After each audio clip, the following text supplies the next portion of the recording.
Kyrgyzstan Bishkek में होने वाले हंगामों में जहां मुल्क के दीगर शहरों के तलबा फंसे हुए हैं, वहीं पर सियालकोट से ताल्लुक़ रखने वाली एक तालबा के वालिदैन हुकूमत के ऐवानों तक अपनी आवाज़ पहुँचाने के लिए सियालकोट में बोल न्यूज़ के दफ्तर पहुँच चुके हैं। मज़ीद जानते हैं बोल न्यूज़ के नुमाइंदे नदीम अता गौरी से। जी नदीम अता गौरी। कर्गिस्तान के शहर बिश्केक में होने वाले पुरतशद्दद झड़पों के नताइज में सियालकोट के रहायशी मोहम्मद जमील नौजवान जो मेहनत के लिए वहाँ पर रोज़गार के सिलसिला में वहाँ बिश्केक शहर में आज से 20 दिन पहले कबल गया।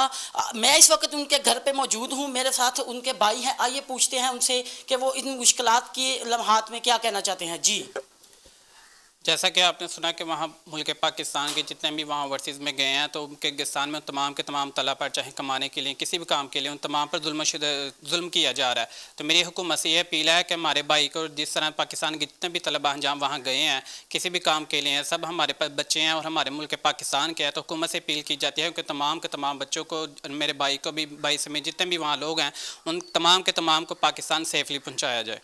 जी बिल्कुल, इनका कहना है कि वज़ीर-ए-आज़म पाकिस्तान से अपील की जाती है कि कर्गिस्तान में जो तलबा व दीगर कम्यूनिटी है पाकिस्तान की, उनको सेफ जोन में मुंतकिल किया जाए ताकि उनकी हिफाजत यकीनी बनाई जाए। जी, सब्सक्राइब करें और बेल दबाएं ताकि कोई खबर रह न जाए।